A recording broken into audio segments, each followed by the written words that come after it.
Bart Ehrman tiene un máster en divinidad y doctorado en investigación del Seminario Teológico de Princeton, donde su tesis de doctorado fue premiada como magna cum laude. Es un experto del Nuevo Testamento y de la historia del cristianismo primitivo. Ha escrito 29 libros, numerosos artículos académicos y docenas de recensiones. Su libro El Evangelio Perdido de Judas Iscariote fue publicado en el 2006 y será el argumento para su presentación esta noche. Por favor, démosle la bienvenida al profesor Bart Ehrman.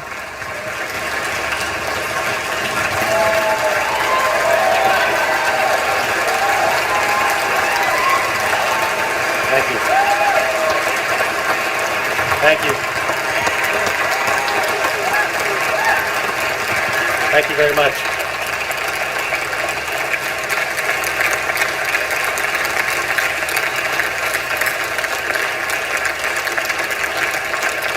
Thank you very much.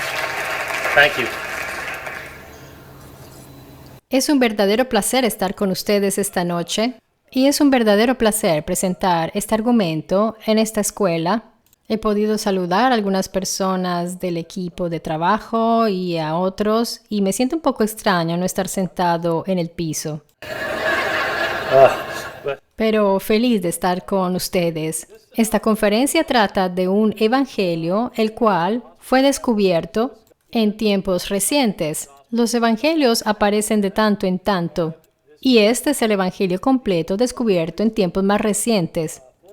Se trata del evangelio de Judas Iscariote, y lo he llamado una visión alternativa del cristianismo.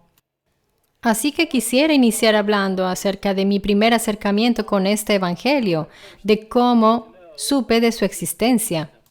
Fue a través de una serie de eventos un poco, diría, inesperados. Todo empieza con una extraña llamada que recibí hace casi exactamente 9 años.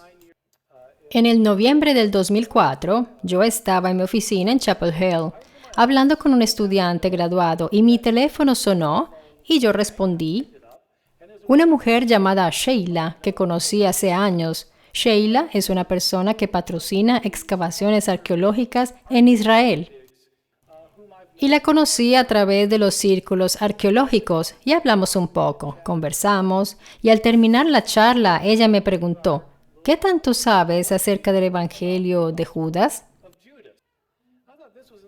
Pensé que esta era una pregunta extraña porque yo sabía que en realidad no teníamos un evangelio de Judas y fue lo que le dije. Le dije, pues no tenemos un evangelio de Judas, sabemos que una vez hubo uno porque lo nombraban los padres de la iglesia, pero no sobrevivió. Así que ella me agradeció y me quedé pensando que era extraño, así que decidí que era mejor buscarlo para estar seguro de estar en lo cierto. Entonces saqué mis libros y recordé que Judas fue efectivamente mencionado en los escritos de uno de los padres de la iglesia llamado Ireneo. Y como Ireneo es un padre de la iglesia opositor de las formas falsas del cristianismo, bajo su punto de vista, el padre de la iglesia que vivió alrededor del año 180 de la era cristiana, vivió aproximadamente 150 años después de Jesús. Él a veces fue conocido como un heresiólogo, que es la palabra pretenciosa que usan las personas cuando quieren hablar de un cazador de herejías. Si estás cazando herejías, eres un heresiólogo. Y él fue uno de los primeros del primer cristianismo. Él escribió un libro en 5 volúmenes contra las herejías, en el cual atacaba a un número de grupos heréticos, según su opinión, especialmente grupos de cristianos gnósticos, sobre los cuales diré algunas cosas más adelante. Uno de los grupos de los cuales él hablaba era un grupo que él llamaba los cainitas. Los cainitas eran como otros grupos gnósticos en cuanto que creían que el mundo en el cual vivimos ahora no fue creación del único Dios verdadero. Pero ¿cómo puede decir que este mundo fue creado por el único Dios verdadero? Este es el mundo de los huracanes, tsunamis, terremotos, guerra, opresión e injusticia. ¿Quiere decir que Dios creó este lugar? ¿Qué clase de Dios es ese? Entonces, los cainitas, como otros gnósticos, sostenían que en realidad el verdadero Dios no creó este mundo porque este mundo es un desastre. Y algunos de nosotros no pertenecen a este mundo.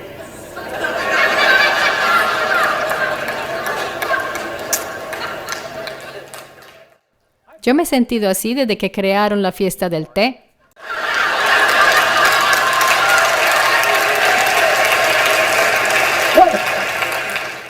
¿Qué mundo es este? No pertenezco a este mundo. Pues bien, los cainitas no se sentían de este mundo. Los cainitas toman su nombre de una figura bíblica llamada Caín, el hijo de Adán y Eva. Adán tenía dos hijos, Caín y Abel. El problema de Caín es que él asesinó a su hermano Abel. Él fue el primer asesino. Entonces, ¿por qué un grupo de cristianos quieren ser considerados seguidores de Caín, el primer asesino sobre la tierra? Bueno, es porque Caín asesinó a Abel y Dios castigó a Caín, pero el Dios que castigó a Caín es el Dios que controlaba y creaba el mundo. Ese era el Dios malvado. Así que Caín estaba del lado del otro Dios, del verdadero. Entonces los cainitas creían que Caín tenía razón y que él estaba del lado justo. El fundamento de la enseñanza cainita era que no hay que obedecer al Dios que ha creado este mundo, que existe un Dios más grande, una fuerza espiritual más grande en el universo. Y Caín seguía a ese Dios. Esto llevó a unas enseñanzas bastante insólitas entre los cainitas. La historia breve es que pensaban que todos los malos de la historia bíblica fueran en realidad los buenos muchachos. Así que veneraban a los hombres de Sodoma y Gomorra y obviamente pensaban que Caín era una buena persona y cualquiera que fuera malo lo convertían en bueno para los cainitas. Incluido Judas Iscariote, quien no era el malvado traidor de Jesús, más bien su compañero más cercano y amigo, aquel que cumplió la voluntad del mismísimo Jesús. Estas insólitas enseñanzas se manifestaron también de otros modos, ya que el Dios que creó este mundo es el Dios que le dio a Israel su ley. Así que si querías estar de parte del Dios bueno, no deberías obedecer al Dios de este mundo. Entonces, si el Dios de Moisés, por ejemplo, dijera que deberías guardar el sábado, no comer cerdo y no cometer adulterio, el modo de estar del lado del Dios justo era desobedecer la ley, o sea, comer carne de cerdo y cometer adulterio. Y como puedes imaginar, muchos se convertían.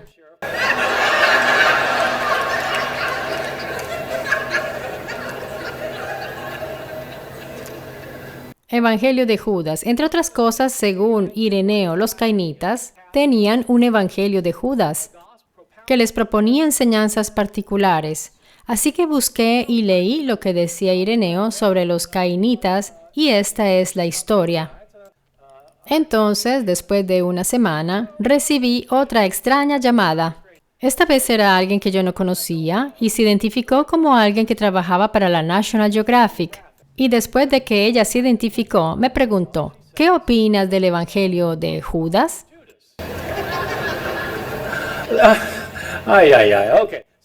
Y le dije lo que ya había dicho. Entonces, ¿de qué se trata? Y ella dice, bueno, ¿para ti sería importante si lo descubriéramos?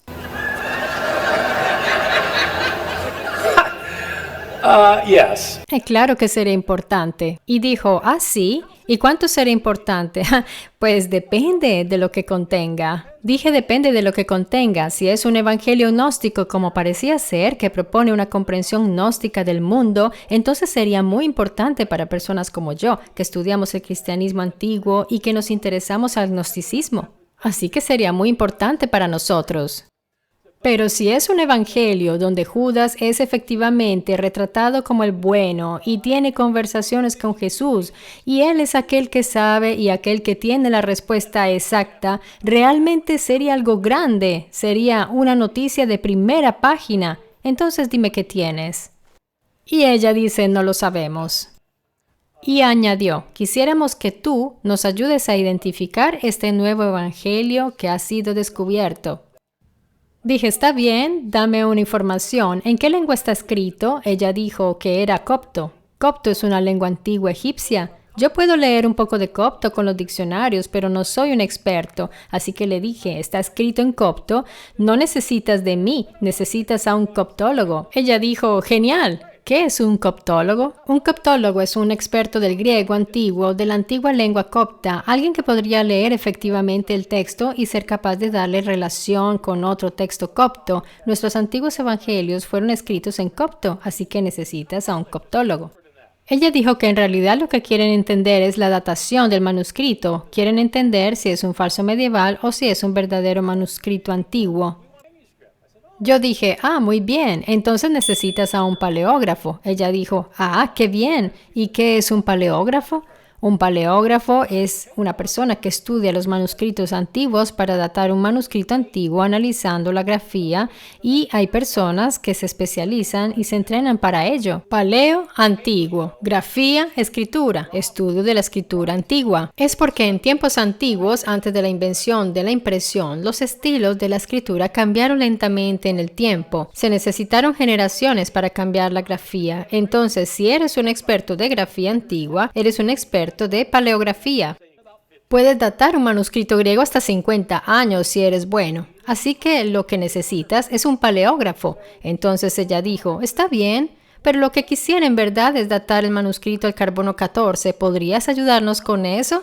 No, no puedo ayudarte con eso. No soy un científico. Escucha, te dije que no me necesitas, te buscaré un paleógrafo de copto y tú encuentra a alguien que use el carbono 14 y todo estará bien. Ella dijo, en realidad queremos que tú participes porque queremos saber si esta cosa es auténtica y cómo se integra en la historia del cristianismo primitivo. Reconocer si es un evangelio importante o no, eso puedo hacerlo bien, es mi trabajo, así que ok. La tercera llamada extraña fue cuando llamé a una persona que yo conocía llamado Stephen Hamel. Enseña en Alemania en la Universidad de Münster, uno de los primeros expertos mundiales de paleografía copta. Así que le dije, Steve, no sé si lo has sabido, pero ellos creen haber encontrado el Evangelio de Judas. Y Hamel me dice, sí, creo que lo vi hace 20 años. Oh, ¿en serio? ¿Lo quieres volver a ver? Y él dijo, ok, y le dije, bien, está en Ginebra, vamos a Ginebra. Así que nos fuimos a Ginebra. El manuscrito estaba en Ginebra, Suiza, en fase de restauración por parte de especialistas que National Geographic había contratado. Entonces, Stephen Hamel y yo volamos, él desde Alemania y yo desde Carolina del Norte. Nosotros y National Geographic encontramos a un científico que había hecho la datación del carbonio de los manuscritos y nos reunimos en Ginebra. Vimos que tenían un manuscrito antiguo. Mi experiencia es sobre los manuscritos griegos, no en los manuscritos coptos, pero se trataba obviamente de un antiguo manuscrito. Nos lo enseñaron y pudimos examinarlo y era claramente auténtico. Cuando supimos quién había trabajado en los últimos 3 años en esos documentos, no tuvimos dudas porque sabíamos que se trataba del principal estudioso de copto en Europa. Se había encargado de ese hallazgo por 3 años en la National Geographic.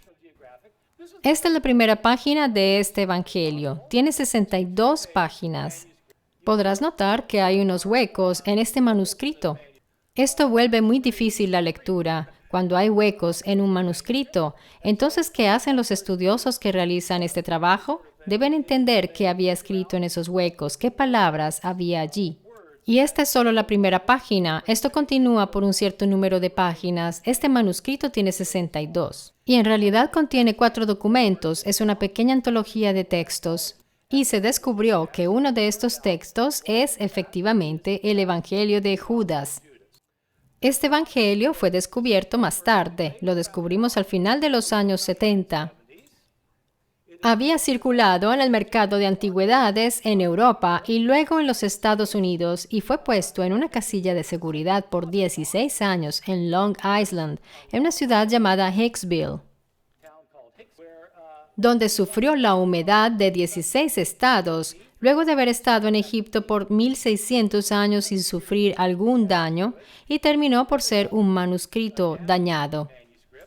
Pero lograron restaurarlo, y ahora hay una historia sobre cómo lograron hacerlo.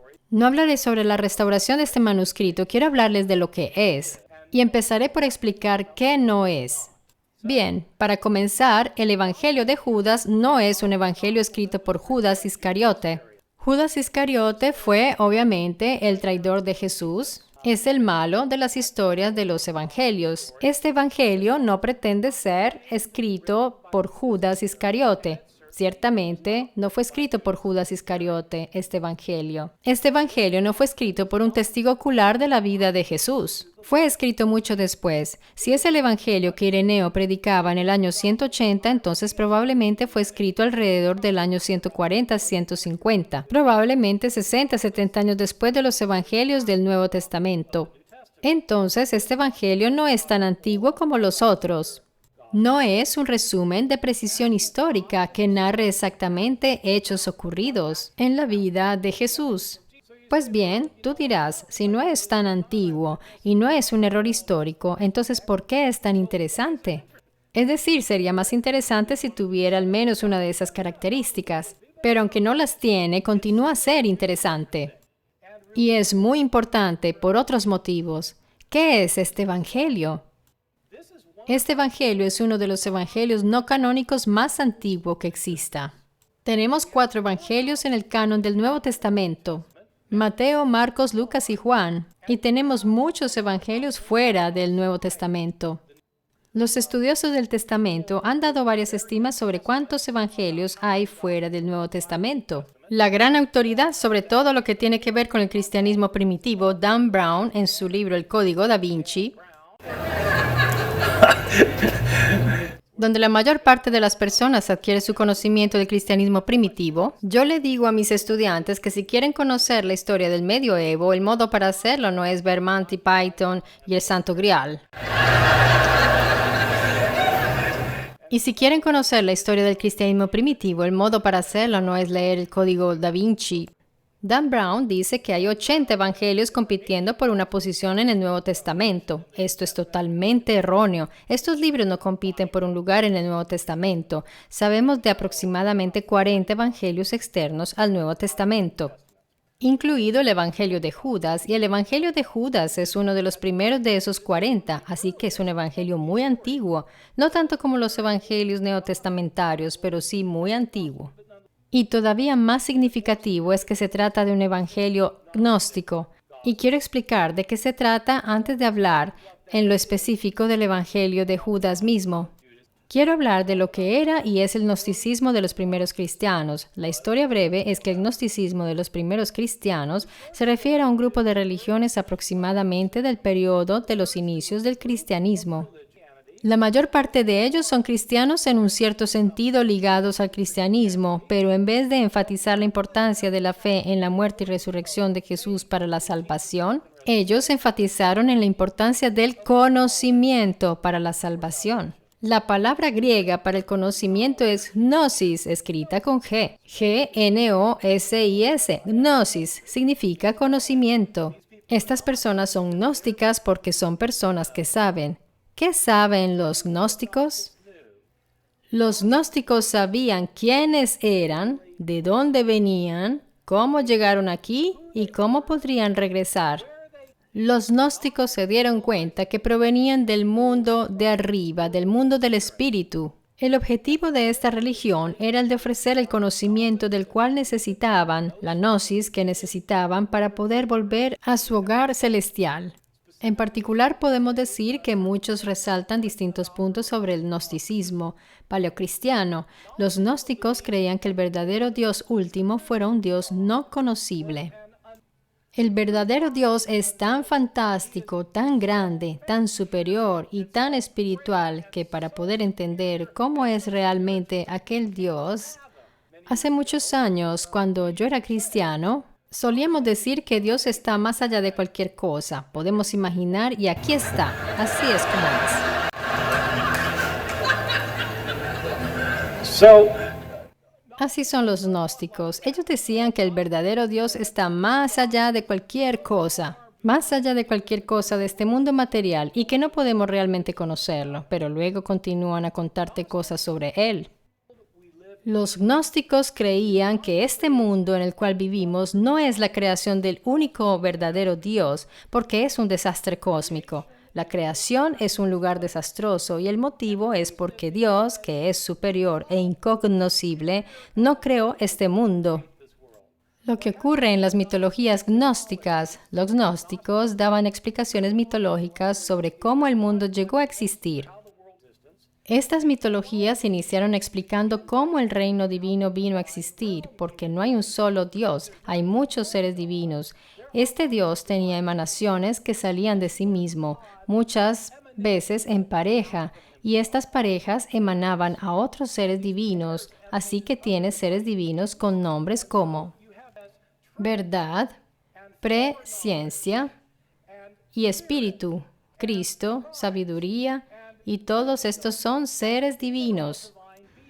En el reino llamado pleroma, la plenitud es la plenitud de los seres divinos, y según los gnósticos, lo que sucedió es que uno de estos seres divinos cayó del mundo pleroma, fue expulsado del pleroma de algún modo, fue echado del reino divino o dejó el mundo divino, y este ser divino, que generalmente es llamado Sofía, que es el término griego que significa sabiduría, generó otros seres divinos fuera del pleroma, seres divinos imperfectos. Estos otros seres imperfectos creían que solo ellos existían y no sabían que existía el pleroma y crearon este mundo. Crearon este mundo en parte como un lugar en el cual atrapar partes del divino. Atraparon partes del divino en los cuerpos humanos. Según ellos, algunas personas tienen dentro de su cuerpo una chispa divina y la religión gnóstica está proyectada para liberarla. Algunos de nosotros estamos aquí aunque esta no es nuestra casa. Entonces las chispas divinas se quedaron atrapadas aquí en esta desastrosa creación y para huir de esta trampa debemos adquirir el conocimiento secreto de lo que realmente somos. Las chispas divinas necesitan saber quiénes son. Este conocimiento no está disponible a todos. El conocimiento esotérico es el conocimiento secreto y es conocimiento misterioso. Es solo para adeptos. Ahora tú te preguntarás, ¿cuál conocimiento? Bueno, la realidad es que conozco el conocimiento, pero no puedo compartirlo con ustedes porque tengo algunas preguntas para hacerles. Si estuviera seguro que ustedes también tienen la chispa de la vida, les develaría el secreto, pero no estoy tan seguro. Es un conocimiento secreto. Lo siento. ¿De dónde viene este conocimiento? De hecho, ustedes no pueden adquirir este conocimiento observando alrededor y tratando de entender por qué este mundo es un desastre. Y el conocimiento no está incorporado a este mundo. El conocimiento debe venir a ti del reino divino. Necesitas que un redentor del reino divino baje para darte el conocimiento secreto que necesitas para liberarte de la trampa de tu cuerpo. Tú debes escapar de tu cuerpo y esto sucede cuando adquieres el conocimiento secreto. Jesús es aquel que bajó del cielo para revelar la verdad que te hará libre. Entonces, esto es el gnosticismo. Los padres de la iglesia estaban contra los gnósticos, los consideraban muy peligrosos. En parte los padres de la iglesia pensaban que era muy difícil discutir con ellos. Y la razón es porque los gnósticos sabían y sabían que sabían, y los padres de la iglesia no lo sabían. Entonces el padre de la iglesia dijo, ve, te equivocas. Por esto ellos dijeron, no lo sabes, así que no puedes discutir con ellos. Una vez estaba dando una conferencia en Chapel Hill hace años sobre el gnosticismo. Estaba explicando el gnosticismo a cerca de 40 personas. En la habitación había una señora anciana en la última fila que continuaba a levantar la mano y a corregirme. Y esto continuaba y continuaba al infinito. Después de horas, ella se me acercó, me estrechó la mano, se presentó y dijo, ¿podrías haber notado que estaba allí corrigiendo algunas cosas? Y dije, sí, lo noté. Y ella dijo, bien, soy gnóstica. Oh, entonces lo sabes.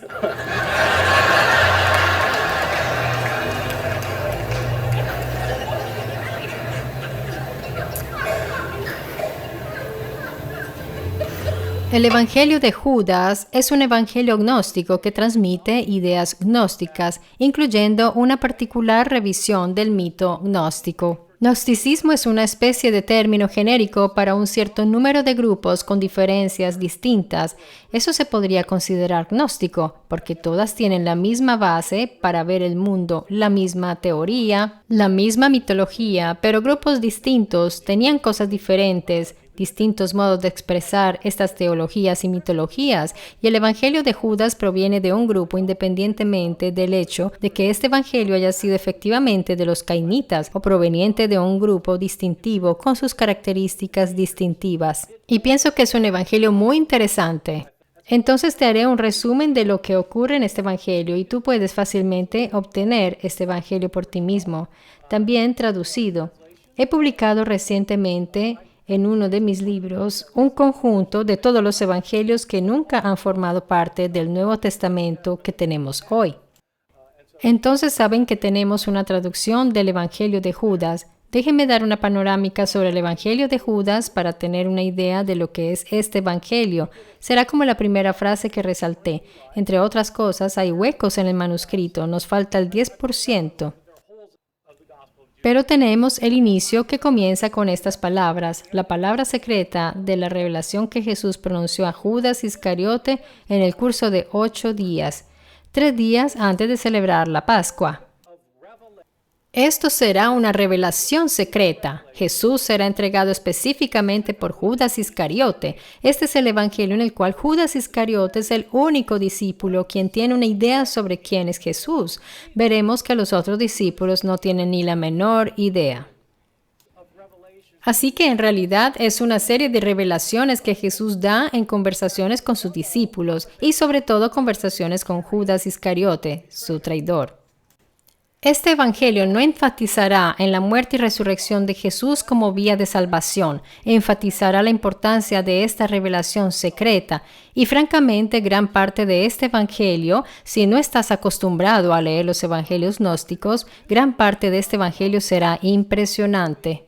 Y cuando Jesús se apasiona en verdad e inicia a dar su revelación sobre cómo el divino reino nació, es difícil si no estás acostumbrado a este tipo de cosas, pero es de verdad interesante por lo que allí sucede. Déjenme darles unos puntos importantes acerca del encuentro entre Jesús y sus apóstoles. Propio al inicio, Jesús y sus discípulos están reunidos alrededor de una cena. Juntos están dando gracias por el alimento que han consumido. Están celebrando la Eucaristía. Entonces la palabra Eucaristía generalmente se refiere a la cena de comunión que los cristianos consumen. Eucaristía significa simplemente agradecimiento. Los discípulos están dando gracias por el alimento que están consumiendo, un alimento eucarístico, y Jesús empieza a reírse de ellos. Ellos piensan que no es tan divertido. Le dicen, ¿de qué te ríes? Estamos haciendo lo correcto. Y Jesús les dice que en efecto tu Dios recibirá alabanza a través de esto. Y ellos confundidos dicen, Maestro, tú eres el Hijo de Dios. Y Jesús les dice que no saben quién es Él. Jesús prosigue y dice, ¿quién es fuerte entre ustedes? Que deje salir el ser humano perfecto y se ponga frente a mi rostro. Se levante y me mire a los ojos. Y ninguno de los discípulos pudo hacerlo, excepto Judas Iscariote, que se levantó. Iscariote se levanta y no es capaz de mirar a los ojos a Jesús, pero Judas dice, sé quién eres y sé de dónde vienes. Tú eres un eón de Barbelo. Este es el punto en el cual te das cuenta de que no vas a entender parte de este texto. Tú vienes de un eón de Barbelo. Si conoces los escritos gnósticos, Barbelo es un nombre muy común. Al inicio hablé de un Dios incognoscible y de las emanaciones que provienen de estas y que Dios crea a los seres divinos en el pleroma. La primera emanación es Barbelo y que se cree que sea la madre de todas las cosas. Dicen que Jesús vino de Barbelo. Judas sabe que Jesús no es de este mundo y Judas es el único que lo sabe. Jesús dice a Judas, sepárate de los otros y te contaré los misterios del reino, no porque tú puedas ir, mas porque tú podrías estar muy adolorido. Judas aprenderá los secretos del reino, pero estará frustrado porque no podrá ir. Esa es la primera parte de este evangelio. Y entonces, los discípulos tienen una visión en la cual se refieren a un Jesús que no entienden, y ahora Jesús se presenta, y sus discípulos dicen, Maestro, te vimos en una visión e iniciaron a describir esa visión que acababan de tener. Ellos vieron una casa y había un altar en esta. Vieron a 12 hombres, sacerdotes, que están haciendo sacrificios sobre el altar y descubren que uno de estos sacerdotes que están haciendo sacrificios estaba haciendo sacrificios de sus propios hijos y esposas. Sobre el altar, algunos dormían con hombres, algunos estaban cometiendo homicidios y otros cometían una multitud de pecados y los discípulos quieren saber qué son estas cosas que vieron. Jesús les dice que en realidad estos 12 sacerdotes que están sacrificando sus hijos y esposas son ellos, los 12 apóstoles que estaban sacrificando sus esposas, hijos y hacían cosas malvadas como fornicación, asesinato de sus hijos. Cumplieron toda clase de impureza e ilegalidad y errores, cometían fornicación, asesinaban niños. Dios recibió tu sacrificio, pero tu Dios es un ministro del error. Entonces estos discípulos no son los buenos muchachos. Aquí efectivamente se comportan de modo horrible y Jesús los regaña por esto. Entonces Judas tiene una visión y le dice a Jesús, tuve una grandiosa visión, los 12 discípulos me estaban lanzando piedras. Bueno, eso es fácil de interpretar. A veces no se necesita de un profundo análisis freudiano para entenderlo. Judas procede diciendo que ha visto una casa con personas fantásticas alrededor y quiere entrar. Jesús le dice que nadie que haya nacido de un mortal puede entrar en aquella casa, que está reservada al santo. Judas podría saber de Jesús, pero ni siquiera él puede entrar en esta casa. Luego Jesús se lanza en una misteriosa revelación sobre cómo nació el mundo. Él dice que originalmente hubo un espíritu invisible, era el Dios desconocido, y este espíritu invisible ha evocado una nube luminosa, y de esta nube salió un ser llamado el autooriginado. En este punto ya estás en problemas. Esta será una revelación complicada. Hay eones que son creados en áreas donde son creados los ángeles, los firmamentos. Todas estas cosas vienen a existir poblando el reino divino y luego viene a existir el reino del caos. ¿Y qué es el reino del caos? El reino del caos es este, donde nosotros vivimos. 12 ángeles son llamados a gobernar este caos y luego uno en particular sale. Aparece un ángel con el rostro que emite fuego. Su aspecto estaba contaminado por la sangre. Su nombre era Nebro, que significa rebelde. Y acompañándolo hay otro ángel llamado Atlas, que significa loco. Y Atlas, el loco, dice, creemos un ser humano a nuestra imagen y semejanza. Y ellos modelaron a Adán y luego a su esposa Eva. Los humanos no fueron creados por el verdadero Dios. Esta raza humana fue creada por un rebelde sediento de sangre y un loco rebelde.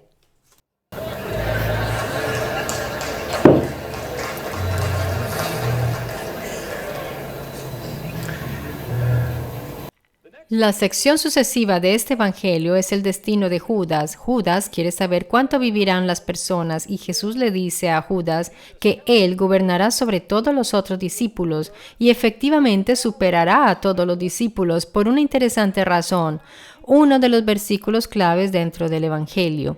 Jesús dice a Judas que los superarás a todos porque sacrificarás al hombre que me contiene. Wow. Tú los superarás a todos porque sacrificarás al hombre o ser humano que me contiene. Mientras Jesús está aquí a dar su revelación, tiene un cuerpo humano, pero su cuerpo espiritual debe ser liberado para que él pueda regresar al pleroma como todos los espíritus atrapados que aquí necesitan liberarse de sus cuerpos para regresar al pleroma. ¿Y cómo sucederá? Cuando Jesús vuelve al pleroma, él debe liberarse de su cuerpo y el cuerpo debe morir. Judas lo gira en modo que su cuerpo sea crucificado de manera que pueda escapar y regresar a su hogar celestial. Así que los superará a todos por sacrificar al hombre que lo contiene. La narración continúa describiendo a Judas entregar a Jesús a las autoridades y termina diciendo que Judas recibió dinero y lo entregó. Punto. Este evangelio no termina con Jesús crucificado, porque para este evangelio eso es irrelevante. No importa si Jesús murió sobre la cruz, porque no murió en la cruz por los pecados del mundo, no fue resucitado corporalmente de entre los muertos. porque el asunto era escapar del cuerpo. La resurrección del cuerpo es ofensiva para este autor. La idea de la resurrección del cuerpo es la idea de la vida eterna en tu cuerpo, pero para el autor el cuerpo es el problema. Tú debes escapar de tu cuerpo. Entonces también Jesús escapó de su cuerpo.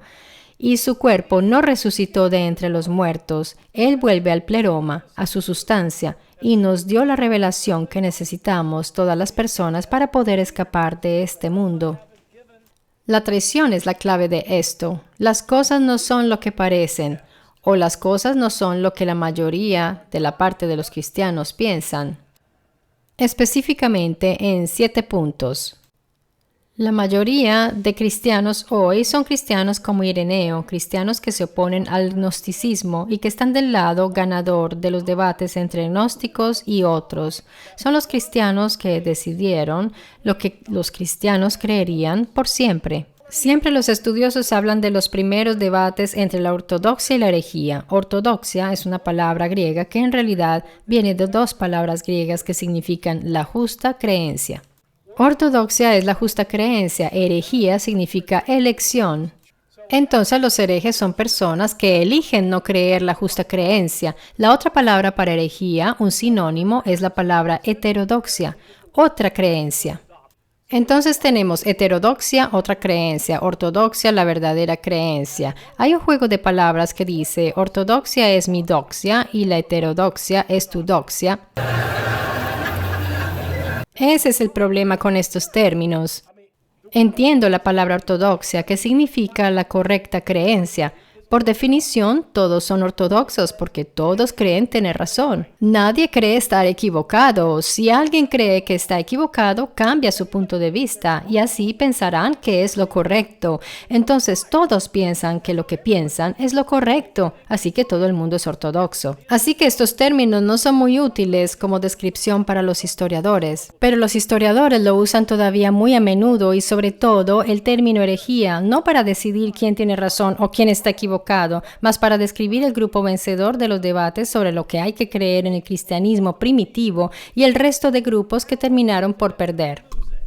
La ortodoxia es la parte vencedora, las herejías la perdedora. Los historiadores no dicen qué es equivocado o correcto, están solo diciendo que saben que una parte ganó y la otra perdió. La parte vencedora dice que hay un solo Dios y esta es todavía la convicción de los cristianos. Que hay un Dios que creó este mundo y los gnósticos dicen que eso no es verdad. Hay un entero pleroma de dioses, un entero reino divino, no hay solo un Dios. El cristianismo ortodoxo surgió diciendo que el mundo está controlado a través del Dios verdadero y los gnósticos, incluido el autor del Evangelio de Judas, dicen no, este mundo no está controlado por el Dios verdadero, este mundo está controlado por una divinidad inferior, maligna e ignorante. Este mundo está controlado por un rebelde sediento de sangre y por un loco, no por el Dios único verdadero. La parte ortodoxa dijo que los seres humanos fueron hechos a imagen de Dios. Pero según la comprensión del Evangelio de Judas, fuimos hechos a imagen de esta divinidad inferior. Nos volvimos carnales y no espirituales, aunque algunos de nosotros conservamos la chispa del divino. El lado ortodoxo dice que Jesús es el Hijo del Dios que creó este mundo, es el Hijo de Dios, no para los gnósticos y el autor del Evangelio de Judas. Jesús viene del pleroma, viene de un reino superior, es un ser espiritual, no el Hijo del Dios que creó este mundo. Los ortodoxos dicen que la muerte y la resurrección de Jesús llevan a la salvación, y el autor de Judas dijo que no, que la muerte y resurrección de Jesús no tienen nada que ver con la salvación. La salvación se obtiene con el conocimiento secreto. Los apóstoles de Jesús dicen que ellos son quienes conocen la verdad. Esto se convirtió en una enseñanza muy importante en la iglesia ortodoxa del cristianismo. En el cristianismo ortodoxo se enseñó que los líderes de las iglesias actuales dicen que el año primero de la era común, cuando Ireneo escribió, los líderes de las iglesias eran nombrados por personas nombradas directamente de los apóstoles de Jesús. Y así Dios envió a Jesús. Jesús tuvo sus apóstoles, los apóstoles nombraron a los jefes de las iglesias, que nombraron a su vez los sucesores, que nombraron a sus sucesores. ¿Ven lo que quiero decir? ¿Entienden? Esto lo tienen todavía en la estructura católica romana, donde el Papa al final puede rastrear su línea hasta el pasado, a Pedro, la mano derecha de Jesús. Los ortodoxos pensaban que los apóstoles que estaban con Jesús durante su vida fueran obviamente aquellos que entendían la verdad. Entonces, si tienes escritos de raíces apostólicas, sigue esos escritos porque estás en lo correcto. Y si los apóstoles nombraron jefes de la iglesia, tú deberías seguir a los líderes de la iglesia. Ellos dicen que los apóstoles sabían la verdad. Por eso es que hay tantos escritos apostólicos en el cristianismo primitivo. Tú puedes encontrar toda clase de libros que afirman ser escritos por Pedro, Santiago, Juan, o nombran el apóstol, porque en realidad estas personas no escribieron esos libros. Simón Pedro no escribió ningún libro. Nosotros en el Nuevo Testamento tenemos 2 libros, primera y segunda carta de Pedro, que afirman haber sido escritas por Pedro. Externamente del Nuevo Testamento tenemos un evangelio de Pedro, tenemos 3 apocalipsis de Pedro. Escribir libros en nombre de Pedro era una actividad artesanal al inicio del cristianismo. Y en realidad Pedro no escribió nada, y por una buena razón. Pedro no sabía escribir. Pedro era un pescador de clase baja, de lengua aramea, proveniente de la zona rural de Galilea, y no había ido nunca a la escuela.